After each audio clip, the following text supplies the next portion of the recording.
A'udzubillahi minasyaitonir rajim. Bismillahirrahmanirrahim. Kalla innaha ladha nazza'ata lisyawa tad'u man adbara wa tawalla wa jama'a fa'aw'a innal insana khuliqa halu'a idza massahu syarru jazu'a wa idza massahul khairu manu'a. Sekali-kali jangan begitu. Sesungguhnya neraka itu adalah api yang sangat bergejolak, yang mengelupaskan kulit-kulit kepala, yang memanggil orang-orang yang berpaling dan menjauh dari agama, serta yang mengumpulkan harta benda kemudian menyimpannya. Sesungguhnya manusia diciptakan dengan sifat keluh kesah dan kikir. Apabila ditimpa kesusahan, ia pun berkeluh kesah, dan apabila mendapatkan kebaikan harta, justru dia menjadi kikir. Hadirin dan hadirat yang dimuliakan Allah Subhanahu wa taala, ayat ini menjelaskan tentang para penghuni neraka. Allah Subhanahu wa taala mengatakan kalla innaha ladha. Kalimat ladha adalah satu dari sekian nama neraka yang terkenal. Karena neraka ini memiliki nama-nama dalam Al-Quran. Terkadang Allah Subhanahu wa taala menyebut neraka itu dengan sebutan an-nar, sebagaimana Allah Subhanahu wa taala mengatakan dalam surah An-Nisa ayat 14, "Wa man ya'sillaha wa rasulahu wa yata'adda hududahu yudkhilhu nara." Siapapun yang durhaka dengan Allah dan Rasulnya dan melanggar ketentuan-ketentuannya, niscaya Allah akan masukkan ia ke dalam nar, maksudnya ke dalam neraka. Atau terkadang Allah Subhanahu wa taala menyebut neraka ini dengan jahannam, sebagaimana disebutkan dalam surah An-Nisa juga ayat 140, di mana Allah mengatakan innallaha jami'il munafiqina wal kafirina fi jahannama jami'a. Innallaha jami'ul munafiqina wal kafirina fi jahannam. Di sini ada kata jahannam, jami'a. Sesungguhnya Allah akan mengumpulkan semua orang-orang munafik dan semua orang-orang kafir di dalam neraka jahannam. Terkadang Allah Subhanahu wa taala menyebut neraka dengan kalimat al-jahim, sebagaimana Allah mengatakan dalam surah Al-Maidah ayat 10, "Walladzina kafaru wa kadzdzabu bi ayatina ulaika ashabul jahim." Adapun orang-orang kafir dan yang mendustakan ayat-ayat kami, mereka adalah para penghuni al-jahim, maksudnya neraka jahim. Terkadang Allah Subhanahu wa taala juga menyebut neraka itu dengan kalimat sa'ir, sebagaimana disebutkan dalam surah Al-Ahzab ayat 64. Allah mengatakan innallaha la'anal kafirina wa a'adda lahum sa'ira. Sesungguhnya Allah melaknat orang-orang kafir dan menyediakan bagi mereka neraka sa'ir, maksudnya neraka yang menyala-nyala. Atau terkadang Allah Subhanahu wa taala menyebut neraka itu dengan nama Saqar, sebagaimana disebutkan dalam surah Al-Qamar ayat 48, di mana Allah mengatakan dzuqu massas saqar, rasakanlah sentuhan neraka Saqar. Atau terkadang Allah Subhanahu wa taala menyebut neraka dengan sebutan Al-Hutamah, sebagaimana disebutkan dalam surah Al-Humazah, kalla la yumbadzanna fil khutamah, yaitu api yang disediakan Allah yang disebut khutamah, maksudnya api yang dinyalakan. Atau terkadang Allah Subhanahu wa taala menyebut neraka itu dengan kalimat darul bawar, sebagaimana disebutkan dalam surah Ibrahim ayat 29. Allah mengatakan jahannam yaslaunaha wa bi'sal qarar. Dan ayat sebelumnya, alam tara ilal ladzina baddalu ni'matallahi kufran wa ahallu qaumahum daral bawar. Tidakkah kamu perhatikan orang-orang yang menukar nikmat Allah Subhanahu wa taala dengan kekufuran dan menjatuhkan kaumnya ke lembah kebinasaan. Daral bawar artinya lembah kebinasaan. Itu satu di antara nama-nama neraka. Atau terkadang juga Allah menyebutkan dengan kalimat ladha sebagaimana yang kita bahas di sini. Kalla innaha ladha. Sekali-kali jangan seperti itu. Sesungguhnya neraka itu ladha. Ladha itu artinya api yang bergejolak di dalamnya. Seperti kalau kita mendidihkan air, kemudian air itu bergemuruh karena bergejolak. Itulah ladha artinya. Allah Subhanahu wa taala mensifatkan ladha ini dengan sebutan nazza'ata lisyawa, di mana mampu mengelupaskan kulit-kulit kepala. Makanya sering saya katakan dalam surah An-Nisa, bagaimana azab neraka itu tidak akan berhenti sampai kalau diterima oleh orang ahli maksiat dan dia seorang ahli tauhid, baru akan berhenti setelah bersih dosanya. Tapi kalau terjadi kepada orang-orang kafir, maka tidak akan berhenti selama-lamanya. Kullama nadijat juluduhum badalnahum juludan ghairaha liyadzuqul adab. Setiap kulit mereka terkelupas, kemudian terbakar hangus, Allah ganti dengan kulit yang baru, kemudian dibakar lagi, terkelupas kembali, kemudian hangus, kemudian diganti dengan kulit yang baru, dan begitu seterusnya sampai mereka merasakan azab Allah Subhanahu wa taala. Jadi sehebat apapun saya menjelaskan tentang kengerian neraka, neraka itu jauh lebih ngeri daripada yang kita bayangkan. Karena siksa neraka itu tidak pernah dilihat mata, tidak pernah didengar telinga, bahkan terlintas dalam pikiran manusia saja belum bisa kita bayangkan betapa dahsyatnya siksaan neraka itu.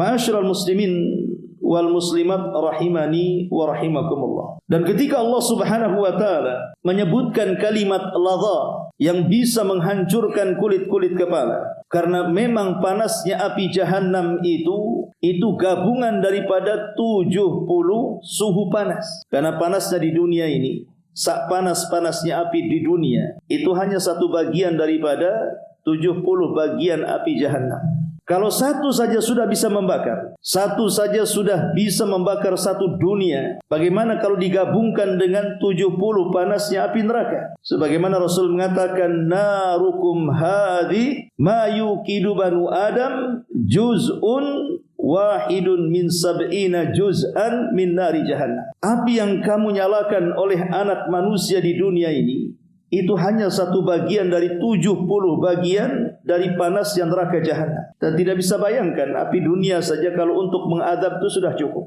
Macam mana panasnya ditambah sampai 70 kali lipat. Makanya kemudian para sahabat bertanya, ya Rasulullah, innaha lakafiyah. Maka Rasul mengatakan, innaha fadzalat alaiha bitis'ati wa sittina juz'an kulluhum mithla harriha, atau kulluhunna mithlu harriha.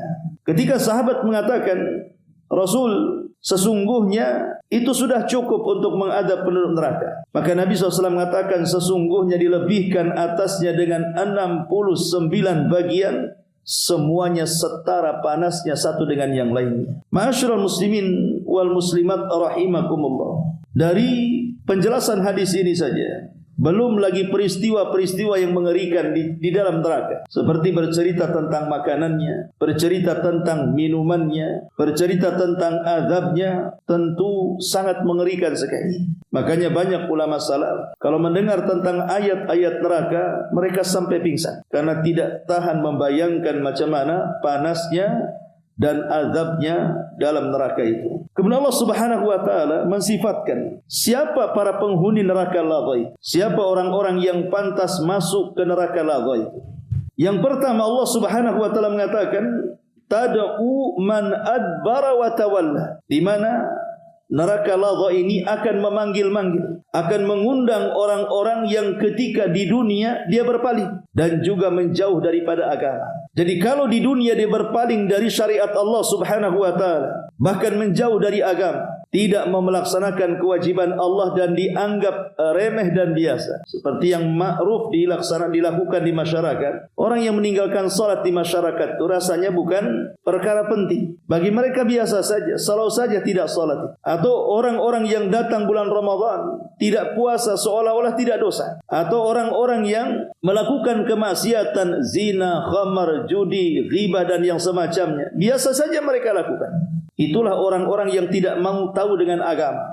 Mereka hakikatnya orang yang berpaling dan sedikit demi sedikit menjauh dari agama. Dan orang kalau sudah menjauh dari agama, maka mentalnya akan rusak, akhlaknya akan buruk, dan keyakinannya juga akan sesat.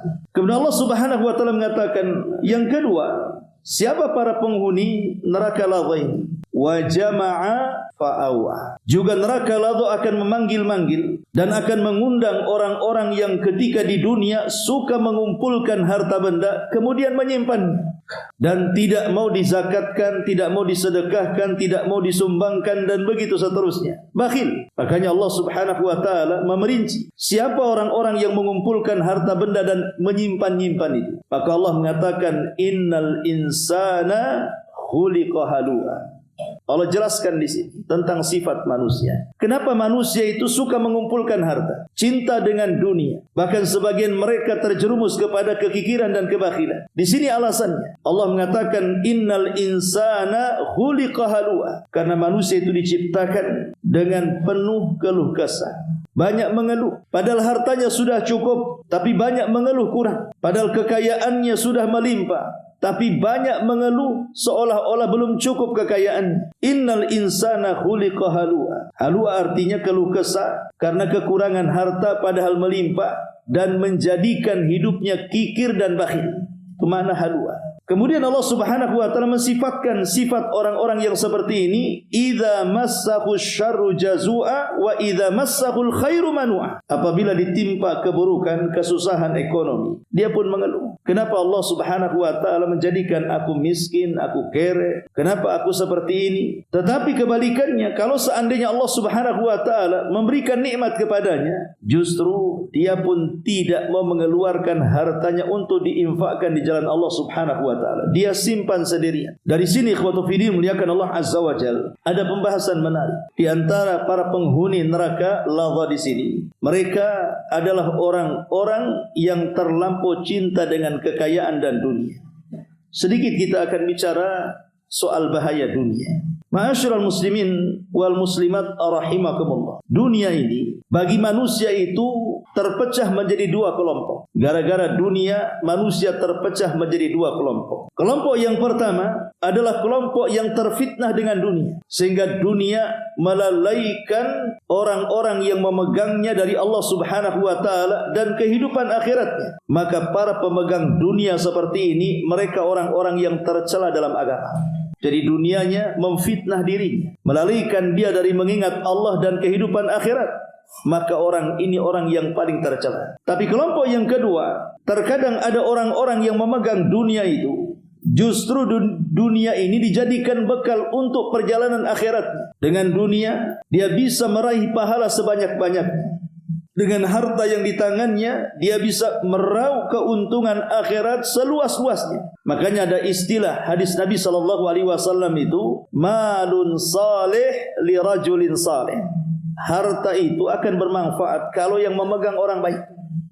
Tapi harta itu bisa membinasakan kalau yang memegang orang jahat. Karena harta itu adalah benda. Dia bisa dibawa ke neraka, bisa juga dibawa ke surga. Tergantung yang memegang. Tapi kalau seandainya seseorang itu tahu hakikat dunia, tentu dia tidak mungkin mencintai dunia melebihi mencintai dia ke akhiratnya. Andai kata manusia yang sangat mencintai dunia itu, mereka robah kecintaannya kepada dunia seperti seperti seseorang yang mencintai akhiratnya, persis seperti dia mencintai dunianya, tidak ada orang yang masuk neraka. Kalau seandainya manusia itu mencintai akhirat seperti dia mencintai dunia, maka manusia pasti semua masuk surga. Tapi masalahnya, manusia itu justru lebih mencintai dunia dibandingkan akhiratnya. Disinilah letak celakanya. Pertama, karena biasanya orang kalau sudah mencintai dunia, maka dia akan terus mencarinya sampai ke ujung pangkalnya.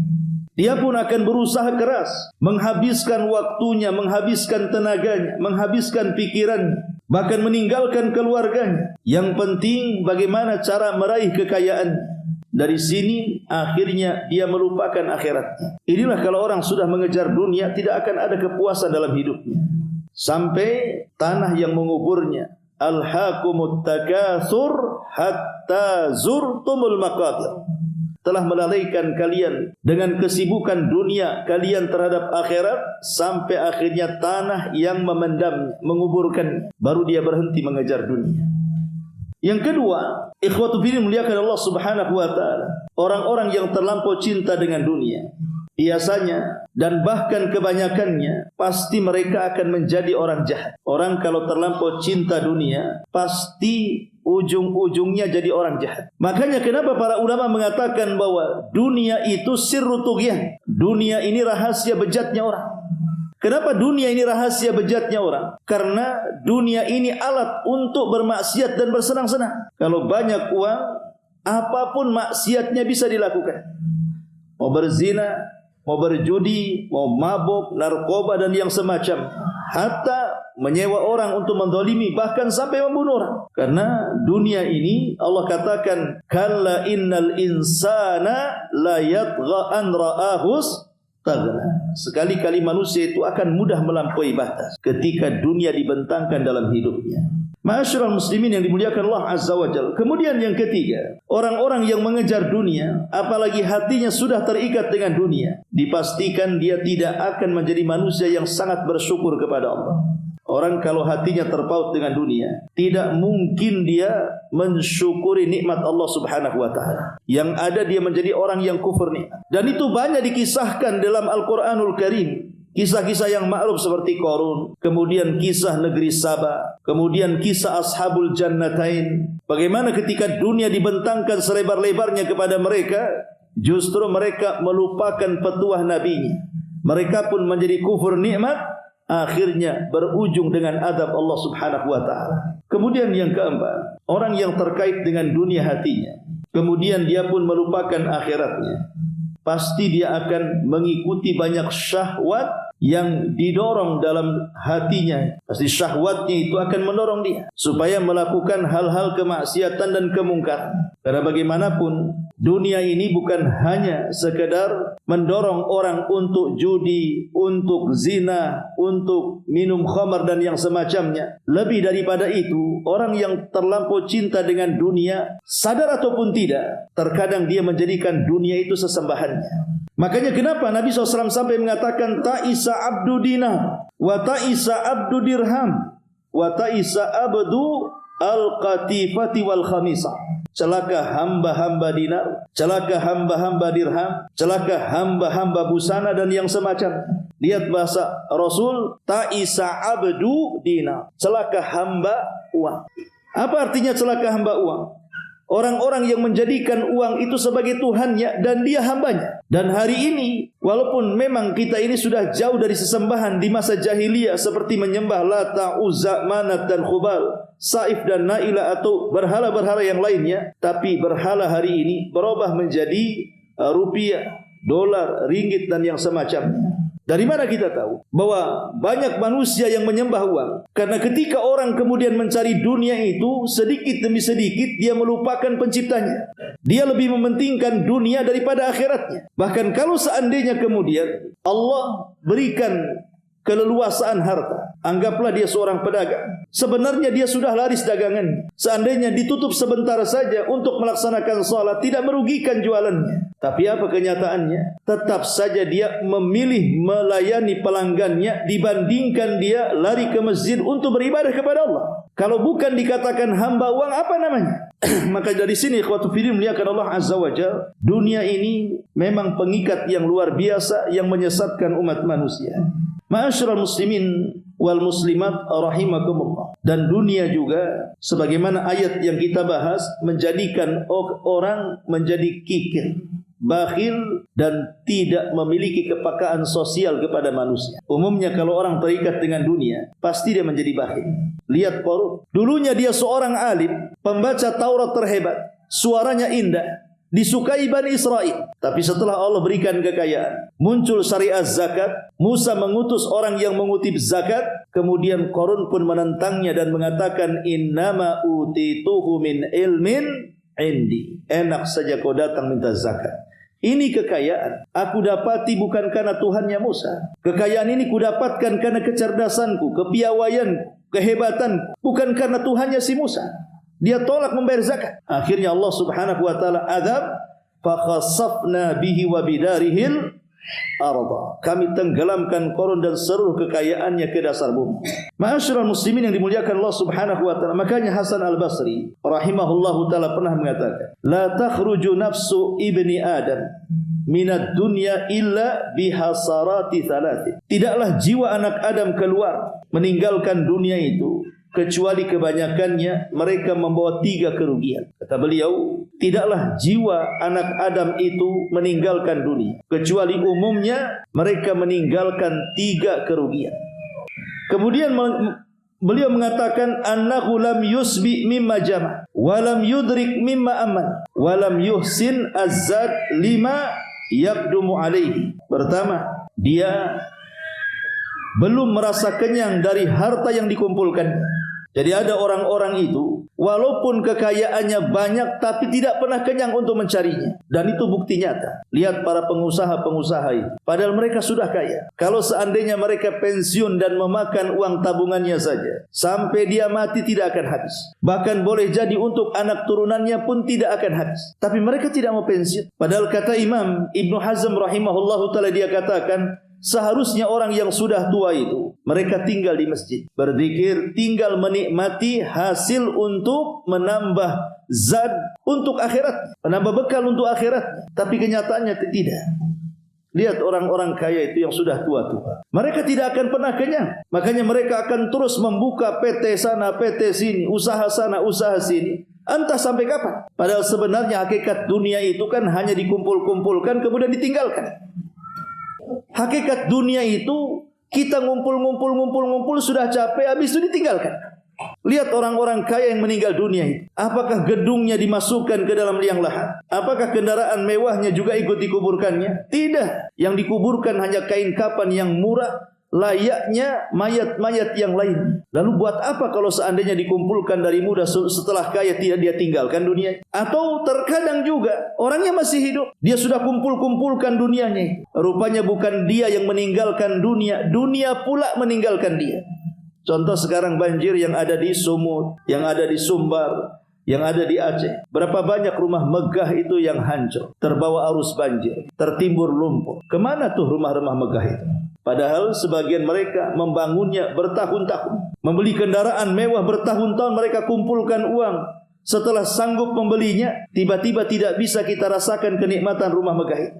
Kendaraan mewah itu kemana? Ada orang yang sudah membeli ladang dan sawah hektaran, tiba-tiba datang banjir, tertimbun lumpur. Buat apa sawah itu akhirnya? Itulah hakikat dunia. Bisa saja dunia yang meninggalkan kita, atau kita yang meninggalkan dunia. Bahkan ada orang kaya itu setelah kaya tidak pernah menikmati hasilnya. Coba bayangkan, ada orang kaya, setelah kaya dia setruk. Dia hanya bisa di kursi roda, atau mungkin dia di perbaringannya saja, karena mungkin terkena penyakit gula atau yang semacamnya, sehingga dia menjadikan orang yang lumpuh tidak bisa bergerak. Rumahnya indah, tamannya juga luas, dia punya kendaraan mewah, tapi dia tidak bisa berjalan-jalan sendiri untuk menikmati rumahnya, tidak bisa berjalan-jalan ke taman-tamannya untuk menikmati keindahan bunga-bunga, bahkan tidak bisa menyetir untuk berkeliling dunia. Lalu untuk apa kalau sudah dikumpulkan dia tidak merasakan nikmatnya dunia? Hanya lelah letih saja, banting tulang dari muda sampai tua. Setelah tua tidak bisa menghasilkan atau memberikan kenikmatan dunia bagi kehidupannya. Sia-sia akhirnya usahanya. Ma'asyiral muslimin yang dimuliakan Allah Azza wa Jalla. Makanya kata beliau Hasan Al-Basri rahimahullahu taala, kerugian yang pertama, annahu lam yusbi' mimma jama. Ada orang yang belum kenyang dari apa yang sudah dikumpulkannya, karena keburu mati, belum bisa menikmati hasilnya. Sudah kaya atau mati. Lalu apa yang dinikmati? Makanya Nabi SAW mengatakan, maluka ma akalta fa afnaita wa ma labista fa ablaita wa ma tasaddaqta fa abqaita. Hartamu, kata Rasul, yang kau makan habis, yang kau pakai usang, yang kau sedekahkan, itulah yang bermanfaat untuk kehidupan setelah kematiannya. Kemudian yang kedua, kata Hasan Al-Basri, walam yudrik ma ummila, dan dia belum pernah mendapatkan apa yang dicita-citakannya, belum merasakan nikmat apa yang dicita-citakan. Ketika dia muda, dia bercita-cita, kalau nanti saya kaya raya, mungkin saya akan jalan ke sana kemari, akan berkeliling dunia. Kalau saya kaya, saya akan menikmati hasilnya. Tapi setelah kaya tiba-tiba mati. Lalu apa yang dicita-citakannya itu belum dia capai dan terrealisasi karena keburu mati masalahnya. Atau yang ketiga kata Hasan Al-Basri, walam yuhsin azzan lima yabdumu alaihi, walaupun dia kaya raya, belum sempat dia sedekahkan hartanya, tiba-tiba meninggal dunia. Lalu apa bekal yang akan dibawa ke akhiratnya kalau begitu? Inilah kata Hasan Al-Basri 3 perkara di mana jiwa anak Adam tidak akan keluar dari dunia kecuali merasakan 3 kerugian ini. Itulah orang-orang yang mengejar dunia. Keburu mati, belum kenyang menikmati apa yang dikumpulkannya. Keburu mati, belum mampu melaksanakan cita-citanya. Keburu mati, belum mampu menjadikan dunia sebagai bekal untuk akhiratnya. Lalu untuk apa dunia yang dikumpulkannya kalau begitu? Lelah letih saja. Makanya kenapa dikatakan oleh Imam Syafi'i rahimahullahu ta'ala, apa kata Imam Syafi'i? Ad-dunya daru madhallah, imranuha ilal kharabi sa'ira, wasakinuha ilal kuburi zaira. Kata Imam Syafi'i rahimahullahu ta'ala, dunia ini tempat yang sangat hina. Kalaupun kita memakmurkannya menjadi kaya, toh juga akan ditinggalkannya. Dan tempat tinggal yang sesungguhnya adalah kuburan yang akan diziarahi. Itulah hakikat dunia. Hakikat dunia kata Imam Syafi'i 3 di sini. Pertama, dia sesuatu yang sangat hina. Makanya dunia disebut dunia itu dari kalimat ad-dana'ah, hina, rendah. Dan sorga itu tinggi. Kemudian kalau kita berusaha untuk memakmurkannya, ada uang kita buat rumah, kita beli rumah, ada uang beli kebun, ada uang beli kendaraan, ada uang, pokoknya semua uangnya, asetnya di dunia saja. Ingat, itu percuma karena Anda akan meninggalkannya. Dan tempat tinggal sesungguhnya adalah kuburan yang akan diziarahinya. Itulah tempat yang sesungguhnya. Karena kuburan itu menentukan selamat dan tidaknya setelah kiamat. Makanya Utsman bin Affan radhiyallahu anhu, apabila diingatkan dengan neraka, wajahnya biasa saja. Tapi kalau sudah diingatkan tentang kubur, dia menangis. Sehingga dikatakan kepada Utsman, ya Utsman, kalau diingatkan soal neraka, biasa-biasa saja. Kalau diingatkan soal kubur, kenapa engkau menangis? Maka Utsman ibn Affan radhiyallahu anhu mengatakan, waihakum, celaka kalian. Sesungguhnya kubur ini adalah tempat yang menentukan jalannya hidup manusia. Dia bisa saja menjadi khufran min khufarin nar, atau raudhatun min riyadil jannah. Kuburan ini bisa saja lubang menuju ke dalam neraka atau taman yang mengarah ke surga. Kalau dia selamat di kuburan, maka akan selamat perjalanan setelahnya, maka akan susah selamat kehidupan setelahnya. Ma'asyiral muslimin wal muslimat rahimakumullah. Dan dalam ayat ini Allah Subhanahu wa taala mengatakan, idza massahu asyarru jazua wa idza massahul khairu manua.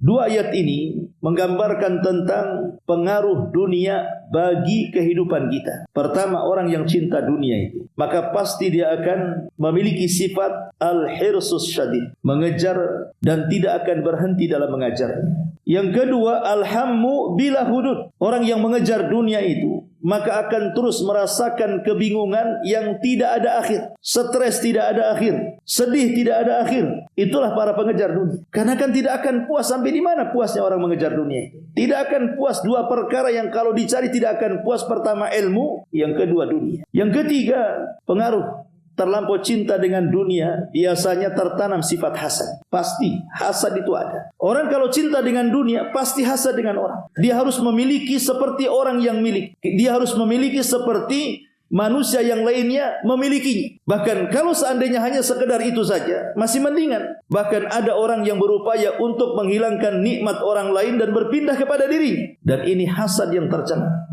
Karena hasad ini melahirkan dosa yang lain. Untuk menghancurkan kenikmatan yang Allah anugerahkan kepada orang lain, terkadang dia bisa sama penyakit yang ada di bumi, hasadnya Qabil kepada Habib, yang berujung dengan pembunuhan. Ataupun melahirkan akhlak al-ghadab. Orang yang mengejar dunia ini amarahnya kuat sekali. Kalau dia tidak mencapai targetnya, maka dia bisa emosi, darah tinggi. Begitulah dunia menjadikan dia marah. Atau terkadang menjadikan al-jur'ah, kurang ajar, sehingga melakukan kejahatan dan kezaliman. Untuk mengejar dunia, ada orang yang sampai melukai orang, bahkan ada yang sampai membunuh orang. Bahkan untuk mengejar dunia, sampai-sampai banyak orang yang terjerumus kepada kesyirikan. Datang ke dukun, percaya kepada tangkal, percaya ke tempat-tempat keramat dan khurafat. Kan banyak di negeri kita. Saking cintanya dengan dunia, datang ke dukun pengganda uang. Bukan uang dia yang berganda, uang dukunnya yang berganda.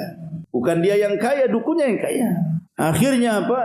Dukun-dukun yang jahat ini karena takut kebongkar kedoknya, akhirnya membuat syarat-syarat yang terkadang orang-orang yang datang ke dukun ini dibinasakan.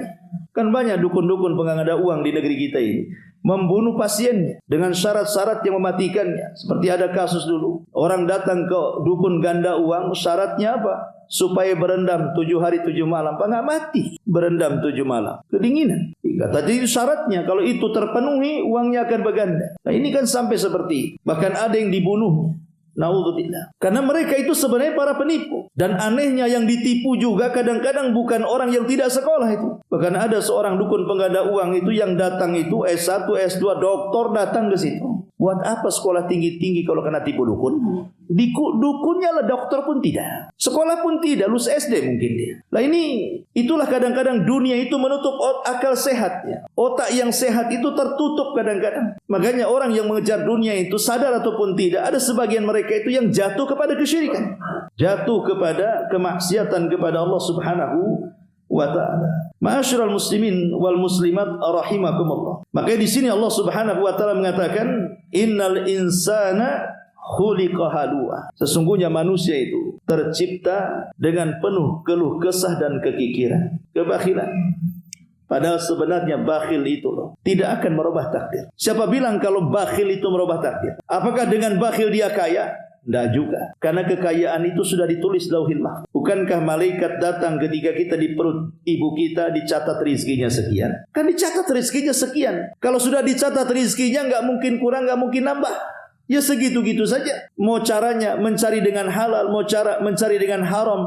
Kalau sudah ditakdirkan sekian, ya sekian. Lalu buat apa bakhil? Toh bakhil tidak bisa merubah takdir menjadi miskin menjadi kaya. Sebagaimana orang yang sedekah juga. Bukan berarti kemudian dengan sedekah itu orang jadi fakir. Banyak orang yang bersedekah jadi kaya. Karena sekali lagi takdir itu tidak mungkin berubah. Mau Anda mencari uang dengan cara halal, mau Anda mencari uang dengan cara haram, rizki Allah itu tidak mungkin berubah. Segitu ya segitu dapat. Maka seorang muslim yang cerdas, kalau memang segitu dapatnya, ngapain dengan cara yang haram yang jelas-jelas dosa masuk neraka? Carilah jangan yang halal. Toh juga ada hasilnya juga segitu.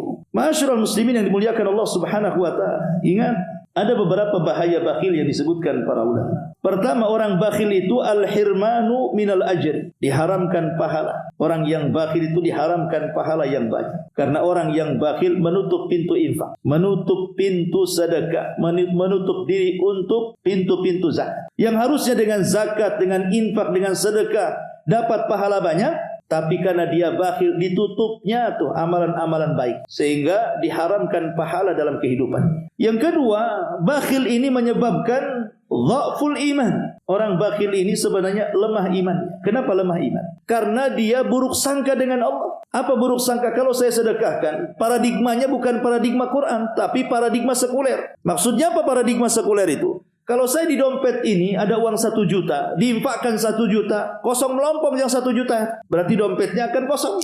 Itu paradigma sekuler namanya. Infak 1 juta, hilang 1 juta. Tapi kalau paradigma Al-Quran, infak 1 juta akan kembali 700 kali lipat. Bahkan lebih daripada 700 kali lipat. Tapi orang yang bakhil dia suudzon dengan Allah. Dia buruk sangka dengan Allah bahwa kalau dia bersedekah pasti akan miskin. Itu kan buruk sangka, su'ul adab. Buruk adabnya dengan Allah Subhanahu wa ta'ala. Makanya orang bakhil itu dha'ful iman, imannya lemah. Kemudian yang ketiga, orang bakhil itu karahiyatun nas lahu. Manusia pun tidak suka dengan orang bakhil. Mana ada manusia suka dengan orang bakhil? Tidak ada satupun manusia suka dengan orang bakhil. Manusia itu suka orang yang dermawan. Makanya Utsman bin Affan radhiyallahu anhu, walaupun dia masuk Islam, dibenci gara-gara masuk Islam. Tapi saat perjanjian Hudaybiyah, sebelum tertulisnya perjanjian Hudaybiyah, Umar ketika itu orang yang akan diutus oleh Rasul untuk berdamai dengan orang-orang Quraisy, karena Rasul ketika itu hendak melaksanakan umrah pertama setelah hijrah. Tapi dilarang masuk ke dalam haram. Kalau nekat masuk perang. Jadi Rasul mengatakan kami datang untuk umrah bukan untuk perang, apa salahnya? Maka Rasul mengutus Umar, tapi Umar mengatakan jangan. Kalau saya yang diutus wahai Rasul, tidak akan berhasil karena mereka membenci saya. Sebaiknya kau utus Utsman ibn Affan, karena Utsman itu dicintai di masa jahiliyah dan dicintai walaupun dia sudah masuk Islam. Kenapa Utsman dicintai di masa jahiliyah dan setelah Islam oleh masyarakat kafir jahiliyah? Karena Utsman itu dermawan, sangat dermawan. Makanya manusia suka. Coba saja orang dermawan itu suka, walaupun beda akidah senang kan? Antum punya tetangga beda akidah dengan antum, tapi hari-hari kadang ngasih hadiah, mungkin sayur, mungkin lauk, mungkin nasi, mungkin apa kan? Sementara sebelahnya sesama akidah, satu pengajian, bakhilnya tingkat dewa. Kira-kira antum, itu ngaji nggak beres itu katanya, bakhil itu. Ini walaupun agak nyimpang-nyimpang sedikit, tapi dia baik pula. Artinya bahwa sudah azan pula. Jadi di sini manusia tidak suka dengan orang bakhil. Kemudian juga sebab diharamkannya rizki, Jadi niatnya mau kaya dengan bakhil, justru diharamkan kekayaan. Kemudian yang kelima, jatuh kepada perbuatan dosa. Kenapa demikian? Karena dia mencegah untuk melaksanakan kewajiban Allah Subhanahu wa taala. Apa kewajiban harta? Zakat. Dan Abu Bakar Siddiq memerangi orang yang menahan zakatnya seperti memerangi orang yang meninggalkan salat. Kata Abu Bakar, aku tidak akan bedakan apakah dia meninggalkan salat atau meninggalkan zakat, tetap kuperangi. Makanya kenapa dalam Islam itu selalu digandengkan perintah salat dengan zakat. Kemudian yang keenam, orang bakhil ini ada yang sampai bakhilnya itu bukan hanya kepada orang, tapi bakhil kepada dirinya sendiri. Hartanya banyak, tapi pakainya compang-camping. Hartanya banyak, tapi makan kentang atau nggak ada harga. Ada orang yang bakhil itu sampai tingkat bukan hanya kepada orang, sampai kepada dirinya. Nggak mau beli baju bagus, nggak mau makan enak, kan gitu. Itu kan menyia-nyiakan nikmat. Bukankah Allah mengatakan fa bi ni'mati rabbika fahaddits? Fa bi ni'mati rabbika fahaddits. Dengan nikmat Allah itu tampakkan. Kalau kita punya uang mau beli pakaian bagus, beli. Kalau ingin makan enak, makan enak. Asal jangan berlebihan saja dan membuat itu sombong. Tidak ada masalah. Ini sudah bakhil kepada diri sendiri, bakhil kepada orang, kan kuadrat tuh. Ma'asyiral muslimin yang dimuliakan Allah Subhanahu wa taala, termasuk juga bakhil ini sababun likashfi uyubil mar'i wa idhariha lil khalqi. Sebab aib-aibnya terbongkar di hadapan manusia. Awalnya sifat bakhil, mungkin orang kenal dia bakhil, tapi lama-lama sifat manusia itu atau sifat orang bakhil yang lainnya itu akan tersingkap dengan sendirinya. Dan menyingkap atau tersingkap aib di tengah-tengah manusia itu memalukan. Ma'asyiral muslimin yang dimuliakan Allah Azza wa Jalla, dan banyak lagi tentang bahaya bakhil karena sudah isya. Mudah-mudahan ada manfaatnya. Subhanaka wa bihamdika asyhadu an la ilaha illa anta astaghfiruka wa atubu ilaik. Allahu ta'ala alam.